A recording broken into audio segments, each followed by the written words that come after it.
let's go ahead and get started. And you can all see that most of us took our jackets off. Please get comfortable. It's summertime. I didn't read anything That includes Wayne. in the board policy, Heidi, that said that we had to wear jackets up here. She'll write a policy for that. There we go. Well, thanks everyone for coming to our board meeting tonight. We appreciate everything that you do. We will start off tonight with Janice Christensen giving us some updates from the JLC. I believe Kelly's going to help her. Go ahead. Thank you so much. Yes, Kelly and I are very pleased to have an opportunity to participate in the joint legislative session, establishing the legislative priorities. I love the introduction it says, because I truly believe it's how we as a group feel. We are dedicated to working collaboratively with the Utah State Legislature to ensure that each student is prepared for college, career, and life. An educated citizenry will further the position of Utah as the state leader in the nation. Collaborating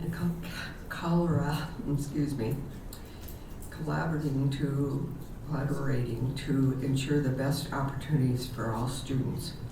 The number one priority is to establish an education working group, which will include legislators and JLC, which JLC, in case you have any question, is the School Board Association, the Superintendent's Association, and the Business Administrators Association, and are find solutions to support students, educators, parents, families, and communities.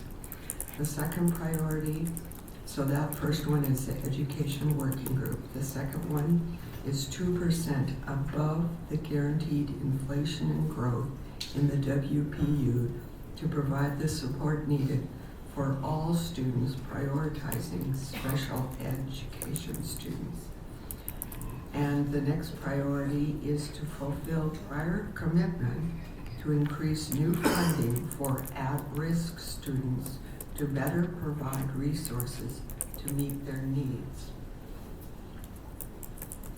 Do you have the next? So the third priority says, help us create a future reliable workforce by providing resources to incentivize a culture of student attendance. And the night before, we had Representative Carucci and Senator Baldry, is that how you say your name? They came and did a panel discussion, and they asked both Representative Carucci and the Senator what some of their legislative priorities were for the 26th session, and both of them mentioned chronic absenteeism as something that the legislature is planning on working on. So that worked well with the USBA legislative priority. So the fifth one is create a plan for the economic stabilization account that allows 85% of available funds to go directly to LEAs to support school safety, capital needs, small school building funds, and educator director hours. As they discuss this one, I guess before I got involved in school finance, I guess that economic stabilization account now primarily gives one-time money, and so the idea would be to allow that money to be allow it to go to LEAs to have more flexible needs instead of one-time monies that expire after that year. And then the last one is to collaborate with the JLC on a long-term educational funding framework. And this one is in response to the legislation's effort last year to remove that constitutional income tax guarantee. So if that's something that they work towards again, then we'd like to collaborate with the legislature on creating that funding framework. One other thing that the senator talked about was one of her goals for this session would be to reduce compliance reporting. So we'll see if that happens, because everybody cheered to that. and simplifying education code. I think that would also be a great, that Senator or Representative Perucci talked about that. One thing that I just wanted to mention, I really appreciated, they talked about the best way to communicate with the legislators. One is working with them during the interim period, but the other was to come to the legislators with solutions, not just problems, and that anytime we want funding requests to back it up with data. So I think that's something, just as we move forward in our communications with them, that's important. Thank you. And I appreciate that, Kelly. And I think what was impressed to me is they said, if you want to communicate with us, text us, because we get hundreds of emails with no time to review them. So if you have something, text and be to the point, and we're much more likely to receive the message. And that was informative to me.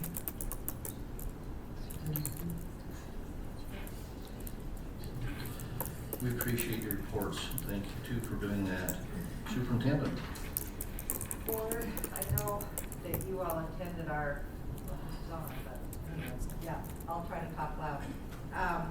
You attended our graduation ceremonies this year, and I wanted to give a shout out to, thank you. I wanted to give a shout out to Matt Williams, and thank you, sir. To Matt Williams and to Rob Lake, who oversee secondary education, and of course to all of our district leaders who support our high schools and the students in our high schools and some of our other programs. But I was particularly touched this year. I felt like every one of our graduation ceremonies was unique and celebratory of kids and very student-centered. I felt like the speeches were incredible. We have one high school principal in here, Alicia Mitchell at Fremont High. Just a big shout out, just classy. Things moved along really well. I attended all 10 of them, and I walked away just so grateful that our kids are in such good hands. As I was at the adult ed graduation, and I mentioned this in a message that went out to our teachers, I saw a young lady that had on her graduation cap a quote, and I haven't been able to get it out of my head or my heart. It said, "Everything I am and hope to be, I owe to those who believe in me." And she walked through getting her diploma after the fact, after coming back and persevering and showing resiliency, and it was just so touching. So I just want to give a shout out to our people. I think they did an amazing job, and well done. I also wanted just to mention a couple of events that just happened recently. We had the Learn Conference at the New Westfield High. Blake and Sean are back there in the back, and they were highly involved in that. And thank you to you two and all the leadership and enthusiasm you brought to that event. We had over 400 educators participate. It's a 2-day ed tech focused PD. If you've never been to Learn, try to get there one time. It always takes place in June. And we had some featured topics that are near and dear to our teachers' hearts right now. AI, some of the tech tools that can bring more engagement to our students were emphasized. And I was able to see the kickoff speaker who really had a great message and just set a great tone for the 2 days. So thank you to all of those that were involved.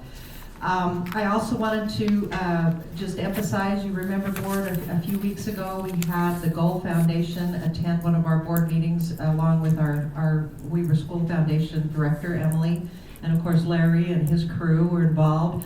And we have made a partnership with them. We have an MOU in place moving forward that we will receive a donation each year from the Ogden Marathon, because we are providing the buses and the drivers and the transportation for the event.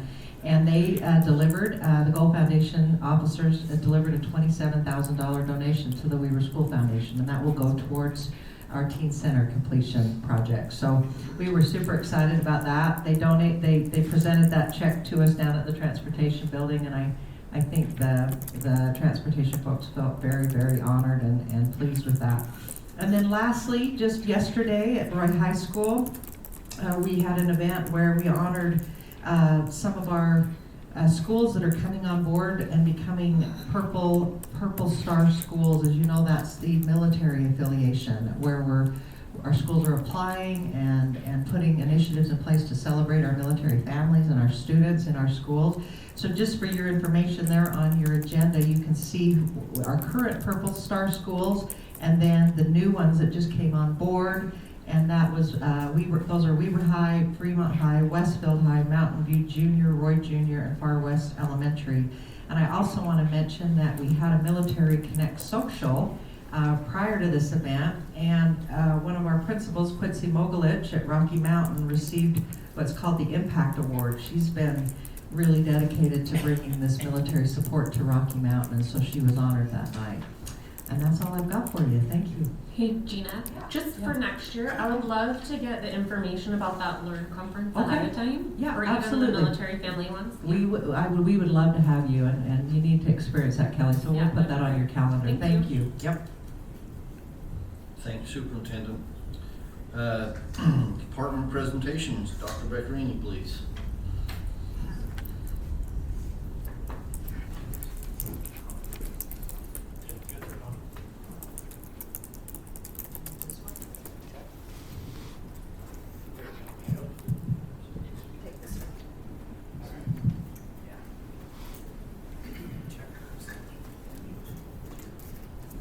All right, Superintendent, President Whittison, and Board. So you guys got the recording with the presentation on the DLI survey. How did you like that format before I open it up for questions? Good? Okay. So just a quick recap, that was based solely on the survey data that we had put out, and glad to finally have had the opportunity to get that in front of you. You noticed at the very end there's those two recommendations. I'll just quickly go over those. First recommendation is in regard to adding and removing special programs.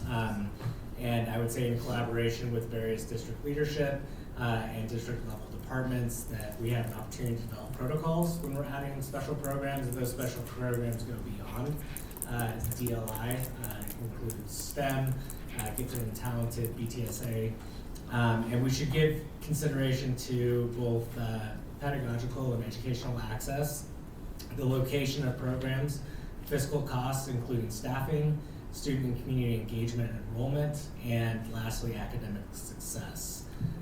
Which kind of leads into the second recommendation based on the survey responses, was the diversification of special programs to expand beyond our DLI programs and special programs in schools, and specifically focusing on the elementary and junior high level. And again, that would require significant collaboration amongst district level departments and leadership. So with that, any questions before we kind of talk about our next steps with this study? I didn't have a question. Well, I have lots of comments, but I'll wait till you move on. But I would love to see any data or surveys to our teachers in the DLI schools to see how, because I know this was mainly to parents, but I would love to see how teachers within those DLI schools feel like with those same questions and how they feel like, especially concerning school culture at the elementary level. I don't think it's quite as pertinent at the junior high and the high school level, but in that elementary level, to just see how they feel about the program as well. Yeah, love that. We can do that. And you want those in similar style? Yeah, I questions thought to the what questions parents were great. I Okay. thought, and then I love the open-ended questions. I mean, there was so much feedback, so I do have some comments on that, but I'll let you talk first before I say anything. Thanks. Anybody else? Okay, so our next steps, we've already compiled a lot of the academic data, and we're kind of looking at putting that together with some of the physical data. I've got some work to do with Brock on that. Superintendent has kind of a timeline on that she'd like to share. Board, if it's okay with you, we'd like to keep this DLI study march going, and I know August tends to be a really busy kickoff meeting for the school year, so we'll look at August, maybe the board study session, but we'd like to bring a piece to you for the next maybe 2 to 3 meetings. And then at that point, with a lot of your input and the sharing of all of the data around it, we'd like to get together and put together some recommendations for the board moving forward regarding DLI, both Chinese and Spanish. So that will be a comprehensive thing, but in order to make sure we hit some timelines and staffing needs and things that we have, we're gonna probably need to have some recommendations before you right around November of this fall, okay? So we'll keep putting things in front of you, and I love the feedback, Kelly. If there's things that you feel like we need to dive deeper into, we will surely do that. So I just had a couple of notes that I'll just go over. And you know, I live in Pleasant View, so I'm in the North Ogden Pleasant View area, and within those areas, you know, we've got Majestic in Spanish and Bates in Chinese. And so just like anecdotally, I have a lot of friends who have put their kids through one or the other program. And with, you know, and so I know in those comments, there was a lot of either, we love DLI, please don't let it leave our school, or the next comment would be, please don't bring this program to my school. There was a lot of parent feedback, even the ones who love the program because their child is in it. There was a lot of feedback about the school culture. I know we've discussed this before, the haves and the have-nots. And so I don't know, you know, if we continue DLI in those schools, I think something needs to be done, especially at the elementary level. I think it's not pertinent at the secondary level. It sounds like some schools do a better job than others, and some have moved towards a better culture of belonging amongst the DLI and the non-DLI students, but that seems to be a huge problem in those neighborhood schools.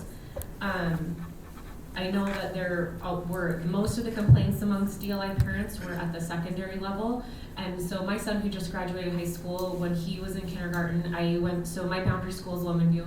I went to the Majestic Spanish meeting, and I specifically remember the principal saying, and that would have been so his group would be the fourth group of DLI, because my oldest daughter who graduated 22 was her age group was the first year.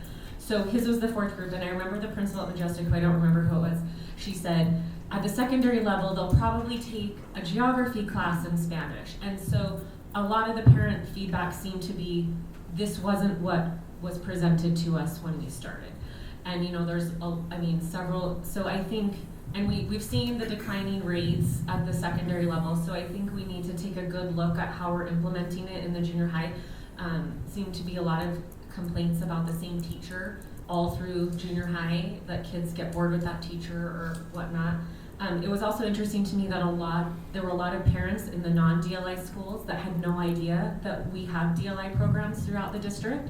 So I don't know how we do a better job of, you know, new parents of with a new kindergartner. If they live in the Fremont Cone, they may not have any idea that we even offer DLI in the district. And then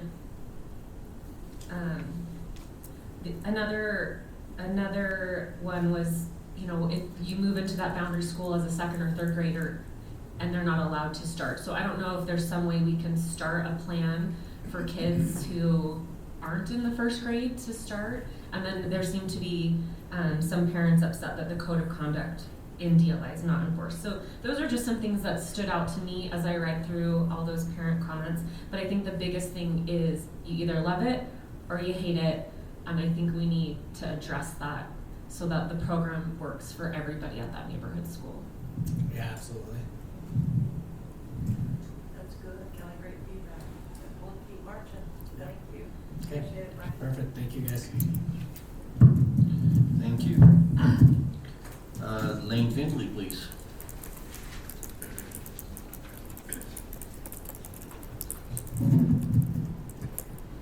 Board, Superintendent, President, I want to talk to you about the campus of Two Rivers. Most of you have probably been down there. I will tell you from a security standpoint, it is our most challenging campus. And there are a lot of factors in it. Down on 12th Street, right to the east is Weaver County Jail. And every so often, they let people out of jail. And they don't always have a ride. So where do they end up? They end up on 12th Street. And sometimes they end up at our building, wanting to use a phone, or they end up at the bus stop that is right in front of our building. So we have an issue there.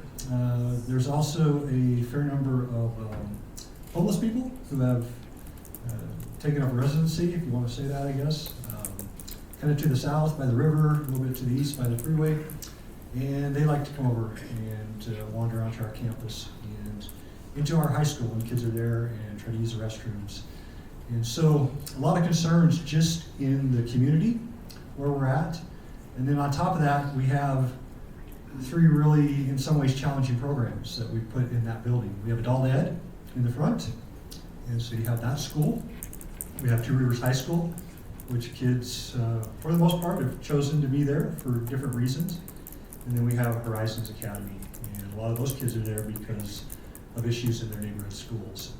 And so it's a very challenging situation at Two Rivers when you look at all the different dynamics, not just within the community, but the kids that are in our school down there. And so we've really tried to look at what can we do to enhance safety and security in that building. So a couple things we're looking at, I know it's on the consent calendar. As you're aware, we've been installing a system called audio enhancement. It's the panic alert devices. It's also the system that allows you to be able to teach inside the classroom and everyone hears equally, but it has the panic alert built into it. Two Rivers doesn't have audio enhancement. They don't have a panic alert system there. And so that is our top priority as far as next schools. We're about 50% through the district. We need to get that in Two Rivers. That'll allow teachers, if there's a problem in their classroom, to activate that device and get assistance. If there's a real emergency, there's also going to be the capability where that kind of, it's like a silent alarm for like a bank. They'll be able to press that button and get first responders on their way. So it's very important when we look at the different things that we're trying to accomplish there at Two Rivers. Audio enhancement's a big one. The other one, and this is something we've discussed, we've met, we've gone out to different districts, looked at different products. This year we purchased a weapons detection system. It's a very traditional one. You think of if you go to the courthouse or you go to court, you have the walk-through detectors, metal detectors basically. And so using safety money, we purchased a Garrett metal detector. That's the first piece. The other part of it is now we have to staff that. And how do we do that efficiently? It doesn't make sense in my mind to take a school employee and have them searching people for weapons. And we're talking anyone that comes into that building. So we're proposing that we look at contracting for an armed private security officer to man that weapons detection system. So they would be assigned there, front entry, as people come into the building, they're screened for weapons. And so that would be that primary responsibility of that security officer. Again, that would be a contracted service. We just put out the RFP, so we're in the process of gathering bids from different companies that offer that. And I know the ballpark, just speaking with a few of them, trying to get an idea of cost, it runs between about $50,000 to $60,000 per year for an officer. So that would be an ongoing expense that we would have to figure out how to fund. Those are the big pieces that we're looking at right now. There's some other things that we also like to look at as we enhance security down there. We can talk about those a little bit more as far as some additions of cameras, some upgrades with that system there. But those are the big items we're looking as far as increasing the security at that campus. I will say it is, again, one of our most challenging places that we have when you look at the demographics, the location, what we're trying to accomplish there. I will say it's been very difficult for some of our staff in that building as they're dealing with very hard kids. We've had kids with weapons, knives, guns. We've had kids that have been involved in things outside of school, very serious things in the community as far as violence and crime that attend our school down there. And so we need to do everything we can to support that campus and our staff. Questions? That detector will be on the south, that main entrance on the south? So that's, it's like, oh, well, buy a metal detector, that'll solve everything, right? We gotta figure out, yes, the main entrance, how that's gonna work as far as flow, that we're not, impeding egress or violating ADA or anything like that. And then staffing it. We've got to have somebody there, you know, to screen people as they're coming in and out of the building. But yeah, the idea is to put it there in the main entrance, and then everyone that comes through, we screen. Very good, thank Yeah. you. Lane, is there any way to lock that school down? Lock it down as far as if there's an emergency? Yeah. Yeah, so we have worked on those things. We have the secure vestibule that was installed, I want to say year and a half ago. So we've prevented that free flow into the building. The challenge with that particular layout there is it's adult ed in front. We've had our offices there, child nutrition, facilities, and then Two Rivers, which is in the main part of the building, and then Horizon Academy in the portables. And that's not ideal. It's not ideal to have, you know, those different programs.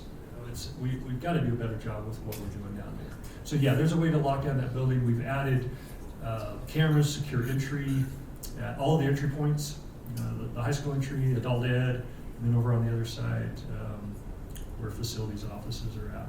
So we've added all that. Of course, we have the teen center there that we have to be concerned with as well. A lot going on in that building. And again, it's a trickier population that we're dealing with when we talk about safety. As you look out, Lane, going forward, do you I know I'm asking you to look in your crystal ball, but the metal detection, are you looking at that only at that site currently? Yeah, the idea is to pilot it there. This comes up in conversation quite often, especially when we have weapons offenses. I won't mention anywhere, but we've had, you know, where kids have had guns in school, and that always comes up in conversation. And so, just based on the history we've had, the concerns we have with particular, you know, students who have been removed from another school for a reason, and we put them all down there together, we need to make sure everybody's safe. And so we're going to pilot this and see how it goes. It's a lot as far as operations, you know, having a security officer. We've got to address search and seizure, you know, how that's conducted. But right now we're hopeful that, you know, let's pilot this and see how it goes. And then I hope we don't have to do it in other schools. I don't, because there's also the optics and perception that you're always concerned about. You don't want it to feel like a detention center, right? You want it to feel like a school. So I hope we don't ever have to put it in another school, but it's happening around the state. There's school districts that are putting metal detectors in high schools, you know, traditional high schools. One other question I have on the audio enhancement, what is the distance range? I mean, Horizon's obviously, the distance range is okay. Yeah, so maybe Casey, is Casey here? Okay, he's our guru on audio enhancement. So basically how it works, there's stations within the school, and so every classroom has a wall-mounted unit. And so that serves also as your PA system, so if the office needs to contact you, they can get on the PA. There's a panic button, alert button on the wall unit. If that's pressed, it goes to the office for assistance. The devices themselves, they're made to operate outside of the classroom. They're assigned to the specific room, but if the teacher goes out the hallway or goes outside the building, basically how they're programmed is they will hit, the signal will go out the closest station. So there's multiple stations throughout the school, so depending on the location. thinking about our Horizons location. Yeah, we'd be able to set it up, so it actually would be in the portables. You would have those units in the portables. So you'd have ample coverage even out in the parking lot in that area as well if the teacher activated the device. Thank you. I have a couple questions. What's our long-term plan for Horizons? Because I know having them out in the portables, because even if we have weapons detection, do they go through the main building before they head to the portable? Kelly, we were just talking about that today. You know, as we relocate maintenance and child nutrition over to the warehouse remodel, which will help us consolidate, become more efficient there, we're gonna have the front part of that building freed up. And I can envision a real conversation around maybe Horizons in the front of that building and or adult ed at night or over some sort of overlap. And we could add audio enhancement at that point to that part of the building, so we could kind of do it in phases. But you're right, the staff right now that is in the portables with some of these kids that have been removed for violent acts, just, they feel very, very vulnerable. And we're hearing more and more of that, and so we're strongly considering them bringing them in, and then they would have to go through that protocol every day. That seems to be like our biggest, I don't know, when security lapse is in that area. So that's not something that would be ready for the next school year. That's my plan, is to have, But I mean, bringing Horizons into the building, would that be ready for next school year? Yeah, Larry, you're gonna speak a little bit to the timeline of the remodel in formal board meeting, right? And so it would just depend on that whole piece, yeah. And then my two other questions, will parents be notified that the weapons detection system is going into the school? yeah, we'll need to notify parents and And students. we don't foresee, because this is an alternative high school setting, that there's probably too much negative feelings towards weapons detection. Because I know if we started putting it into our traditional high schools, we might see a lot of backlash on that. But in the alternative high school, we'll probably be okay. Is that the thought? I mean, I think that initial change, this is something different. I think for a lot of kids, it'll probably be some peace of mind that the school is safer. And so I think a lot of it's the messaging, communication in that initial stage. I think once it's in place and people get used to it, talking to other districts, once that system starts working and people get used to it, it's not a problem. But I just don't want, I'm assuming you wouldn't have not notified parents, but the last thing we'd want is for kids to show up to school on the first day and nobody knew that the metal detector was there. And then with the funding of the security guard, you said we'll have to fund that. So will that come from school safety grant, or do we have that in our budget, or how's that gonna work? Or TBD? We're discussing that right now. Probably initially, Kelly, we would have to fund it with the school safety, some sort of grant and or out of that safety budget that we've carved out. But ongoing, Brock and I have got to figure out how to make that work. Yep. Yeah, I think it's in your packet. If you look at it, it's just over 300,000 to fund it for the first year. The audio enhancement kind of being the one-time big expense and the ongoing cost with the security officer. Where are we with our guardians? Do we, for next school year at the elementary, what's the status of that, Lane? Hey, well, good news. There will be an armed security officer, so we'll have We got that. another guardian at Two Rivers in addition to our SROs. So And have we submitted waivers for any of our elementary schools for the next year? Or are we not required, because aren't we supposed to have them in for the next school year? yeah, so the state, as far as the guardian program, there are. The time frame is like now, right? There's not like a 10-year time frame on the guardians. Isn't it supposed to be like ASAP? Yeah. I'm not like getting after anybody, but I'm just to Right. clarify the time frame on the guardian. Yeah, so there's certain safety mandates, guardians, panic alert devices. The law passed last year, so technically everyone's non-compliant. compliance, right. Yes, but the state also understands. In fact, talking with Chief Pennington, they anticipate about 80% non-compliance this year for guardians. Oh, non-compliance. Yeah. But do we have, we're okay to be non-compliant, or do we have to submit a waiver to the state security office saying we're not ready? Yeah, I'm not aware of having to apply for a Okay, waiver. we I just- think it's working with them, working with our local Okay. regional representative. What they're looking for right now, because this is the very early stage of it, is they're looking for effort. Okay. That districts and schools are trying to come into compliance. They have said that they are very open to relaxing the requirements, Right. because the law's pretty strict. It doesn't allow Yeah. administrators, teachers, anyone that works in classrooms. They're willing to grant exceptions for those. Right, I talked to Representative Wilcox about that, and he just said he wouldn't grant anybody a blanket waiver, but if you Right. had a case-by-case, moving forward. So anyways, I was just curious where we were, we're not any closer to convincing anybody to be a guardian in our district, is that kind of what you're saying? Yeah, no, if you think of what you're asking somebody to do, it's an awesome responsibility, and there's a lot of liability that comes with that as well. And so to not, it's volunteer. You're just asking somebody to, hey, take on this role to engage in active threat if that occurs.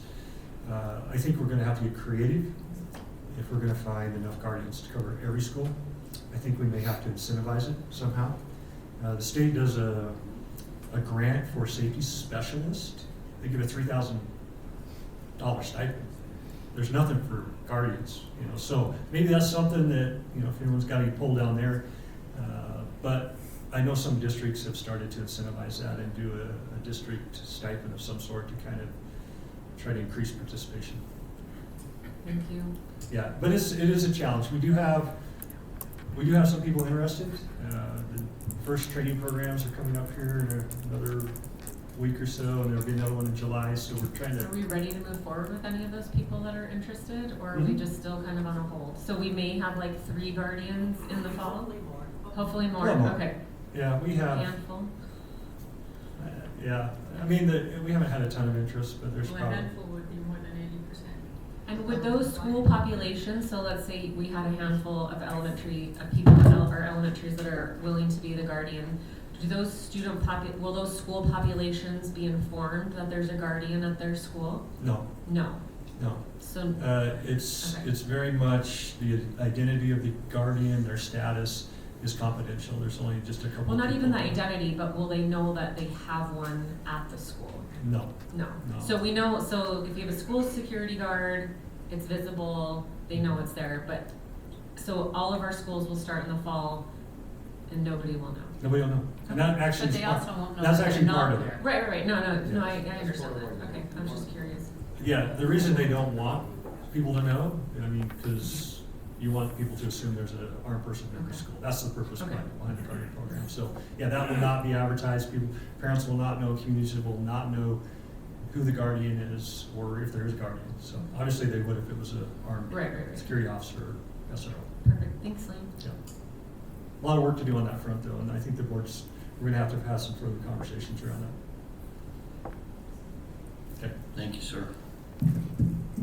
Heidi Alter, please. I said one thing, as Heidi's coming up, board, we're gonna change the script a little bit. You know, we had a lot of policies initially to get through, and we're finding, and I'm sure you're feeling it too, that it gets a bit repetitive when she covers policies in the board study session, and then we go to the formal approval process in board meeting. So I've asked Heidi, and it's gonna help us all out. She's just going to really provide a real aerial view in this meeting and only hit on those policies that might be new, in case you have questions, or if there's been any sort of public comment or input that's been added, and then she'll do the formal process in the meeting, okay? So we'll try to streamline it a little bit. With that, because we aren't going to talk about the policies on the consent calendar in the meeting, I'll just briefly review those and explain why they're on the consent calendar. We combined 3 policies in Article 1 that were like 2 lines each, so put those all into one policy. That's policy 1110, repealed 1120 and 1121, and then 4145, 4160, 4405, 4193, and 4650 are all results of legislative changes that were made, not any discretionary policy decisions, just adding a word here or taking out a section there in order to align with some legislative changes. And if you have any specific questions about any of those policies, I'm happy to answer those. Is school entrance, I was gonna look this up, but school entrance meaning the age of entrance? This isn't like that's not our boundary policy, right? Nope, it's, Okay. it includes the age of entrance, and that one, there was a bill that just said a student who is enrolled in another school before they're 5 in a different state that moves to our school Okay. can also enroll in kindergarten, even if they're not 5. Thank you. Any questions on those consent ones? We have 2 policies to present on second reading. One of them is the time and effort policy. We didn't have any response to that, no feedback. It's the policy where we articulated our process for employees tracking their time, particularly when it comes to applying and receiving for federal grants. So no comments, no changes to that. The other policy on second reading is the policy 7200. It's a new policy, salary supplement for highly needed educators. It replaces our TSSP policy where educators in high needs assignments are given a supplement at the end of the year. And if you remember from last month, the state board has given that responsibility, or the legislature has reassigned the responsibility from the state board back to the district to administer that program. We did make a few changes to that policy. We specified who was going to be on the board appeal committee. It has to be made up of some board members, we'll have a couple board members, and then some district administrators if an employee appeals the fact that they haven't been identified as someone to receive that supplement. We added a couple of new definitions as well to explain what a qualifying assignment means, and that means an assignment to a high needs area. Any questions about that policy? On that board appeal committee, will that need to be a permanent assignment, or will it just be, could that just be as needed? As needed, right, yep. Yep. We also have 3 new policies. The first is 1160, legal counsel, it's a new policy.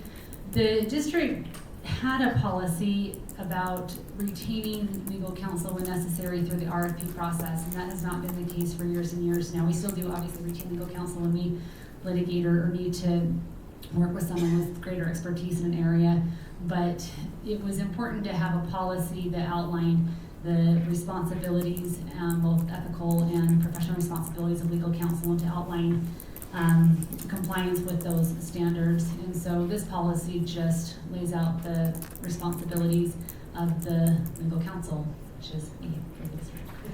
Any questions about that? Okay. Second, I gave myself a raise in the policies. It really just outlines more professional responsibilities that I'm obligated under my bar license.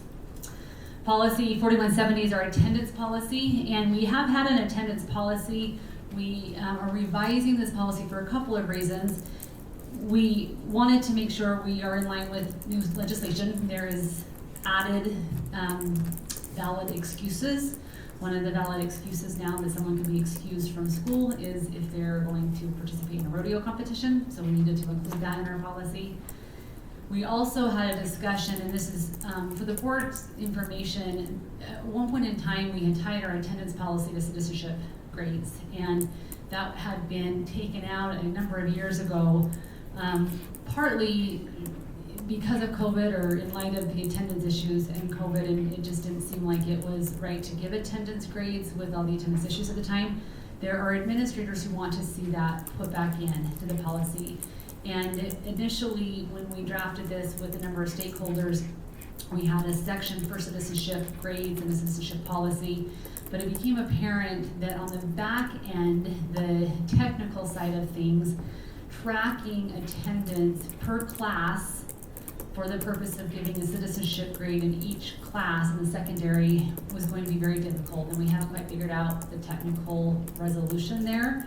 And so rather than keep the policy on hold and wait until the school year has started, the policy committee decided to take out the citizenship policy part, just focus on the attendance policy, train up our administrators, provide information to our parents and students about what that attendance policy says, and then work through, even through some pilot schools, the citizenship part of the policy and look at how that's working mid-year or even next year. Any questions about that? No, I just wanted to throw out a couple of comments to the rest of the board. Jan and I are on the policy committee, and as we went over this attendance policy, still having kids in school, this was kind of an eye-opening policy for me. Because I think most parents, I kept saying, like, I'm a pretty involved parent, but there were things about this that I was like, I didn't understand. So under code, there's a valid excuse, and that valid excuse is like, there's like 5 different things for what is a valid excuse to be absent. And for those things, if your student is absent, then a teacher should work with your student to recover missed assignments. And we were saying it's easier now with Canvas. Kids can get on, but you might have a class with participation points, and if you have a valid excuse, then you should be able to make up all of the things that they missed. The thing that was confusing is, so I have a daughter in high school who regularly asks me to let her skip school, and she will be nameless today. So my impression as a parent was if I called on the day of school and said, my daughter's not gonna be there, and I also said 9 times out of 10, nobody, and I'm talking secondary, I'm not talking, I haven't had kids in elementary for a few years. 9 times out of 10, nobody at the attendance office asks me why my daughter isn't gonna be at school. And usually the ones who do ask are students. So if you have a student working in the attendance office, they're usually the ones who ask. And so then on Power Schools, it would come up as a parent verified absence, which is not the equivalent of a valid excuse. And so here I am thinking that I'm helping my daughter not lose her attendance credit by calling in when she doesn't want to go to school. We did pull up her attendance. It was abysmal. I was embarrassed, and so I'm sorry to her math teacher in particular. But the problem, and so there, like I said, there's twofold. One, I think most parents don't understand what a valid excuse and a valid excuse, and we're going to get rid of parent verified absences. And then the other thing is, I think at our secondary level in particular, teachers need to be more compelling, and I don't mean to throw any teacher under the bus, but I've had my daughter and other parents tell me multiple times, like my daughter would say, hey, I don't want to go to this class tomorrow because it's a work day and I've already done my assignment. Or we're reading a book in class every day. And so I would just encourage our secondary teachers to be more creative, whether it's offering participation points to being there. I was giving them this example of an English 10 where their first English unit, they read a book in class every day. And my daughter hated it and she never wanted to go. But the second unit, they had to come up with a presentation and then they had to actively engage in other people's presentations. And for that unit, she didn't want to miss because she needed to be there because her grade depended on it.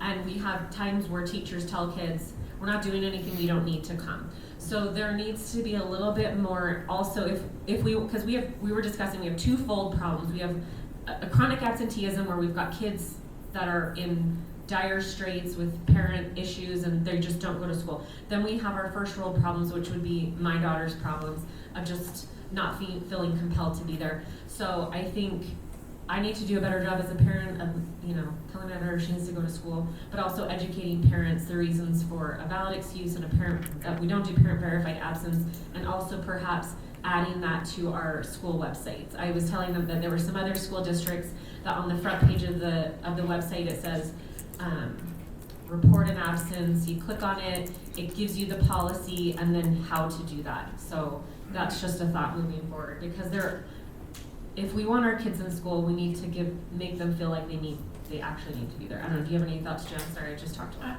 I'd just say, without oversimplifying it, I think the key is going to be training. Yes. And I think we have some amazing people on board ready to train and ready to go to make sure that it's implemented with fidelity.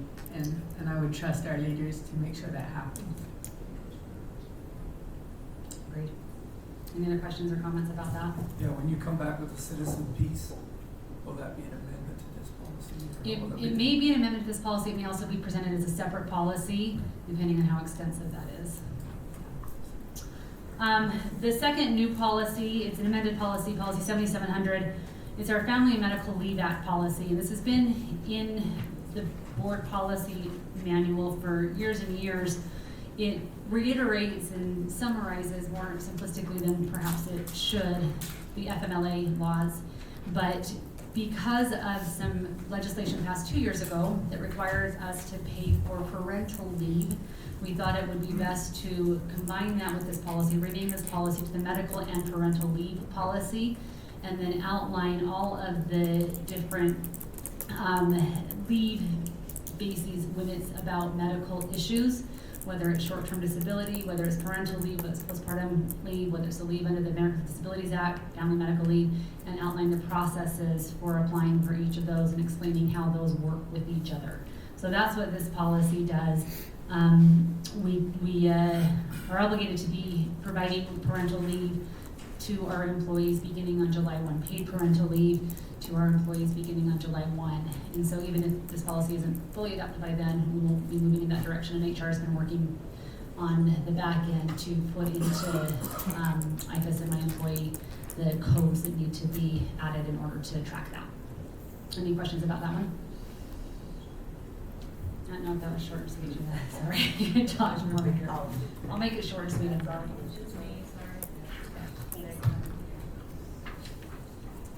There may have been one board member who missed some school because of rodeos, but I think the statute of limitations has run out or something. We'll probably be okay, huh? Anything else, board? If not, we'll go ahead and break and then return at 6 o'clock for our regular board meeting. Thank you. Thank you.